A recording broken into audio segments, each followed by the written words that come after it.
Assalamualaikum warahmatullahi wabarakatuh. Kembali lagi di sini di podcast edukasi, di mana podcast ini membawa arah percakapan mengenai tentang ETLE nantinya, yaitu Electronic Traffic Law Enforcement. Sebelum membahas atau berbincang-bincang mengenai ETLE itu sendiri lebih dalam, mungkin kita sapa dari pihak masyarakat atau di mana nanti akan kita tanya-tanyakan terkait lebih mendalam. Mungkin bisa perkenalan dulu masnya. Saya Muhammad Rizal. Saya profesi sebagai petani cabai di masyarakat. Saya di sini diundang sebagai narasumber membahas ETLE dari podcastnya Mas Alfa. Oke. Oh ya, mohon maaf tadi saya belum juga berkenalan. Di sini saya sebagai host untuk mengarahkan jalannya pembicaraan. Saya sendiri Muhammad Alfa Husni Taufik Hidayah. Di sini mungkin langsung saja ya teman-teman mengenai pembahasan tentang ETLE itu sendiri. Sebelum masuki pembahasan yang lebih dalam, mungkin saya ingin bertanya lebih dasar secara garis besarnya dulu. Mungkin dari Mas Rizal, apa yang Mas ketahui sebagai masyarakat dalam kacamata masyarakat mengenai ETLE itu sendiri, Mas? Kalau setahu saya sih ETLE itu Mas, tilang elektronik itu loh Mas. Yang ditilangnya itu lewat CCTV itu. Jadi kalau lewat lampu merah itu biasanya kalau nilangnya itu lewat CCTV itu setahu saya. Oh, secara garis besarnya seperti itu Iya, ya. Mas. Mungkin dari pengalamannya Masnya ada yang kena tilang dari Masnya sendiri atau mungkin dari teman-temannya? Kalau yang ETLE ini masih belum sih Mas ya. Tapi kalau yang peraturan yang dulu kan tilangnya aparat kepolisian ya Mas ya. Itu pernah ketilang, pernah kedenda. Tapi kalau yang ETLE ini kan kita kedenda atau tidak kita tidak tahu kan karena elektronik ya kan Mas ya. Oh ya. Oke. Dari sudut pandang Mas Rizal sebagai masyarakat, di mana dalam hal ini yang terkenai hukum atau aturan itu sendiri kan masyarakat juga sebagai pengendara bermotor. Nah, dari sudut pandang Mas Rizal, dari kacamatanya Mas Rizal mengenai ETLE itu sendiri, apakah Mas Rizal secara garis besar itu setuju dalam hal ini? Kalau dibilang setuju nggak setuju sih ya harus setuju Mas ya. Soalnya kan ya aturan pemerintah. Tapi jujur saja saya sebagai masyarakat awam di sini agak keberatan sih sebenarnya karena nanti kita tidak tahu kapan kita ketilang, kapan kita melakukan kesalahan. Ya benar kita sadar melakukan kesalahan tapi kan kita tidak tahu kita itu ketilang apa tidak gitu kan. Ya kalau nanti tiba-tiba datang ke rumah ada denda gitu kan kita juga kaget gitu loh. Jadi masyarakat awam itu masih bingung gitu loh. Agak cenderung lebih seperti yang kemarin aja yang diinginkan masyarakat, seperti polisi melakukan operasi gitu aja. Kalau dari sudut pandang masyarakat gitu Mas Halo menurut saya. Oke. Menurut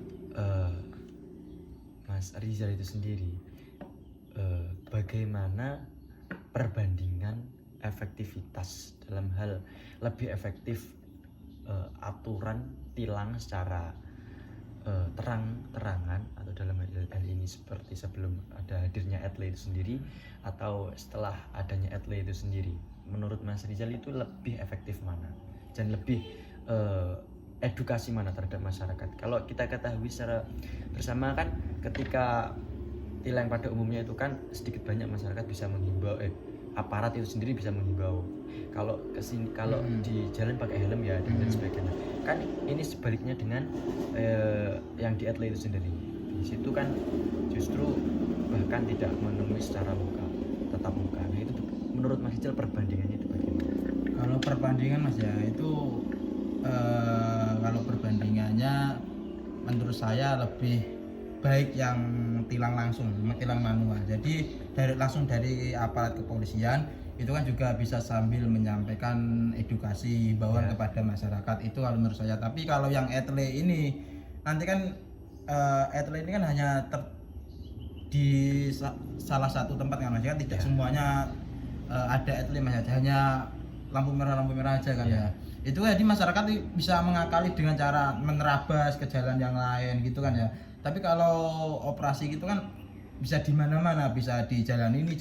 Nah, itu kalau dari garis besarnya menurut saya lebih efektif yang Tatap langsung muka langsung. manual dari aparat kepolisian. Oke. Tapi dari yang dulu Mas Rizal pernah kena tilang apa belum? Kalau yang manual dari aparat kepolisian, saya pernah ketilang 2 kali ya kalau nggak salah. Kalau yang etle ini masih belum, antara belum dengan tidak tahu. Nah, belum dengan tidak tahu. Oke, karena kita di daerah Tulungagung, mungkin sedikit banyak kan sudah ada pelaksanaan atau realisasi tentang etle itu sendiri ya Mas. Menurut Mas Rizal, ketika dalam hal ini etle ini dilaksanakan di Tulungagung, di mana kita bicara di soal kampus kita sendiri, itu posisi atau letak kampus kita itu kan juga strategis dari wilayah sawah, lalu ada juga dari gedung-gedung dan juga tempat-tempat perusahaan. Dimana dalam hal ini kan ada yang dekat dengan sawah, otomatis mereka yang dekat dengan sawah atau pemukiman-pemukiman ingin membeli ke tempat yang dekat itu kan tidak harus menggunakan helm, karena mungkin juga hanya tempatnya dekat, hanya melewati ruas jalan yang besar itu cukup untuk ke sawah, kan tidak perlu pakai helm juga. Nah, dalam hal ini apakah memang etle ini di tempat seperti di Tulungagung ini cocok untuk dilaksanakan, atau menurut Mas Rizal etle itu sendiri hanya dilaksanakan di tempat-tempat yang strategis? Kalau menurut saya sih, kalau di Tulungagung Mas ya, itu lebih baik hanya perempatan yang ada lampu merah yang besar-besar aja, yang jalan-jalan kota menurut saya. Tapi kalau di desa itu ya itu bisa meresahkan masyarakat. Kalau hanya ingin cuma belanja itu kan, masa belanja kira-kira 500 meter itu masa harus memakai helm gitu kan, hanya dekat kan ya, biasanya gitu. Itu yang sangat meresahkan masyarakat Mas. Jadi lebih baik di yang kota-kota, yang di daerah kota aja, di lampu merah di perempatan yang besar-besar aja kalau menurut saya. Oke, jadi lebih pas gitu ya? Ya lebih pas, lebih strategis lah ya, kalau di perempatan yang besar-besar gitu. Oke, dari etle itu sendiri, apakah Mas Rizal pernah mencari tahu tentang etle itu sendiri? Pernah sih Mas, kemarin saya pernah baca-baca itu kalau ketilang etle itu kalau bayarnya itu terlambat, kira-kira beberapa hari gitu loh, jangka waktu membayarnya. Ya.